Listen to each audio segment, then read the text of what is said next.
Mrs. Gandhi, how tense is the situation on your frontiers with Pakistan? It's very serious indeed. The two armies are confronting each other. And of course, shelling has been going on for quite some time, even before I left. Do you really think it's possible that Pakistan would attack India with their present internal situations? Well, when there is the sort of chaos which they obviously have, they may take desperate action and feel that an external enemy might unite some of the people there. What about you? Is there a situation in which you might attack Pakistan? Well, I hope not. India has always tried to be on the side of peace and negotiations and so on. But of course we can't endanger our security in any way. Do you frankly expect to see war with Pakistan soon? It does look to many people as if it's inevitable. I don't think one can really give an answer to a question of this kind. But as I said, we are trying everything possible to prevent it.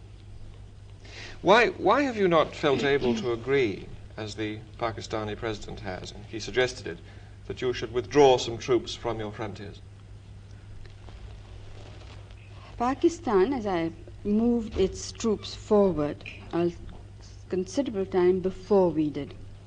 Now, while they were there on our border, nobody raised any question that this endangers peace, it endangers our country. Now, when we felt compelled in the interest of our defense, the whole world seems to have woken up. Now, it seems a very unrealistic situation to me. And as far as going back is concerned, our positions are much further back. I mean, we don't have a second line that could serve us should Pakistan decide to attack after all. So it would not be, I don't think I would be doing my duty to the country and to the people if we would agree. And one thing you must remember is that we have never attacked anybody, but we have been attacked 3 times. But do you support the Bangladesh guerrillas? Do you support a separate state in East Pakistan? You see, it's not a question of supporting or not. The question is what is likely to happen. I don't think we can shut our eyes to the situation in a neighboring state. I think, and I personally think that most of the world believes this, so they may not be willing to say it out openly, that Pakistan as it existed can never be the same again. But don't you think the situation on your frontiers might be less dangerous if you personally were to meet Yahya Khan, so that you understood each other's positions more clearly?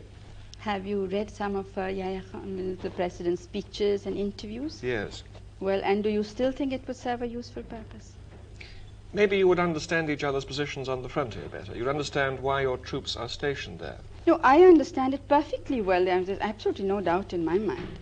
Our troops are stationed there because we were threatened by the military regime of Pakistan. In no uncertain words, there has been a situation of indirect aggression.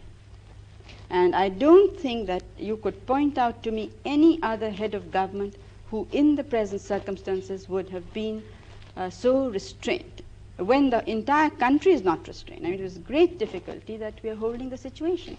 And then what we get outside is to equate us with a government which has killed more than 1 million people, which has created conditions of barbarity which I don't think the world has very seldom seen. Perhaps against the Jews in Hitler's time, but I don't think in any other time of history has this sort of thing been witnessed. Do you see yourself somehow being drawn into this, being involved in this in some way that you might have to intervene in East Pakistan? Out of humanity, almost. Well, East Bengal is the affair of the leaders of East Bengal. Now, it's up to them what should happen there. Final question. The refugees are still coming over and you have this enormous problem in India. How much longer can you sustain this? Oh, we can't sustain it now longer.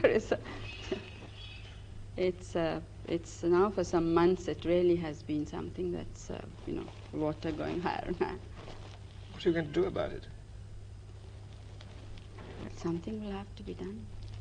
One thing I must say, that I'm absolutely determined that all the refugees of all religions must go back.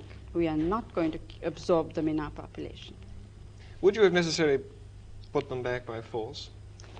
Well, I'm not jumping bridges before I come to them, but I'm only sure of this, that they have to go back.